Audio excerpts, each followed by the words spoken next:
Bonjour à toutes et à tous, bienvenue sur Tremplin TV.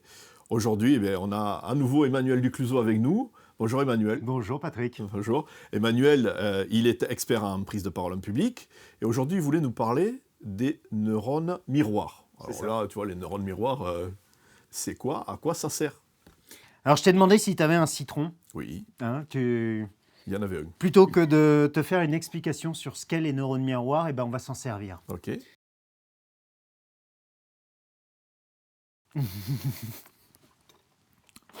Est-ce que tu as vu l'expression de ton visage? Oui, j'ai froncé un peu les sourcils, c'est ça? Qu'est-ce que tu as ressenti quand j'ai mordu dans le citron?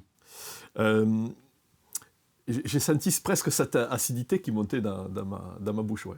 J'ai compati. T'as compati. Ouais. En fait, ce sont tes neurones miroirs qui se sont activés et qui t'ont permis en fait d'avoir cette sensation alors que toi-même tu ne mordais pas dans le citron. Oui. Ça, ce sont les neurones miroirs. Les neurones miroirs, c'est ce qui nous permet d'avoir de l'empathie, c'est-à-dire de la compréhension du ressenti d'autrui.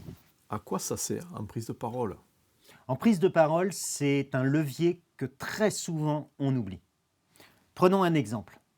Un dirigeant qui prend la parole devant ses employés, ses collaborateurs, et qui est très stressé à l'idée de prendre la parole. Son stress, même s'il tient à le cacher, il va transpirer. Ce stress, il va le véhiculer. Et les neurones miroirs des personnes qui l'écoutent, qui le regardent, vont s'activer et vont ressentir ce mal-être, cet inconfort de l'orateur ou de l'oratrice.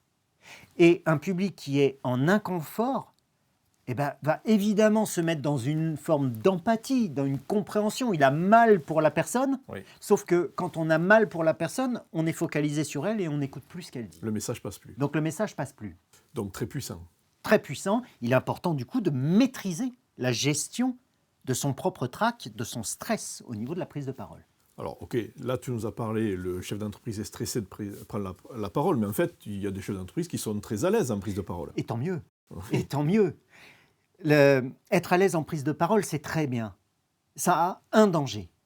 C'est que parfois, en étant trop à l'aise, on se fait plaisir. Et quand on se fait plaisir, on a tendance à partir dans une logorrhée et à s'écouter parler. Et c'est à ce moment-là, en général, qu'on commence à voir nos interlocuteurs qui peuvent avoir tendance à croiser les bras et surtout à se mettre en recul, à s'affaler sur leur chaise. Pourquoi? Eh bien, tout simplement parce que les neurones miroirs entrent encore en action. Mais là, pour le coup, il est en train de se faire plaisir, mais finalement, il ne s'intéresse plus à moi. Je serai là, je ne serai pas là. Ce serait la même chose. Eh bien, puisque tu t'écoutes parler, je vais m'écouter penser. Et on perd son public. C'est mort. Encore une notion de neurone miroir. Oui. Ok, et c'est quoi la solution? La solution, c'est en fait l'essence même des neurones miroirs, c'est-à-dire avoir de l'empathie. En fait, tu te sers du mécanisme. Tu te sers du mécanisme pour créer chez ton auditoire une vraie relation, lui parler de ce qui l'intéresse, et comme ça, ton auditoire se sent reconnu, déclenche ce qu'on appelle de la sérotonine, et étant donné qu'il se sent reconnu par ton discours, eh bien, il porte son attention, son écoute sur toi, et quelque part, par effet de neurone miroir, tu reçois ce que tu cherchais, c'est-à-dire l'écoute, l'attention de ton auditoire. Voilà à quoi servent les neurones miroirs dans la prise de parole. Je ne pensais pas que ça serait aussi puissant, tu vois. Ah si, c'est énorme. Ouais. Écoute, merci beaucoup d'avoir partagé ça avec nous, Emmanuel. Avec plaisir. J'espère que vous avez pris beaucoup de plaisir aussi à comprendre ce qu'étaient les neurones miroirs. Et on le retrouve très vite dans une nouvelle capsule. C'est quoi le prochain sujet? Le dirigeant est un pirate. C'est un truc qu'il adore, la piraterie. Donc je pense qu'on ne va pas pleurer. On se retrouve sur Tremplin TV d'ici un petit mois. À bientôt, au revoir.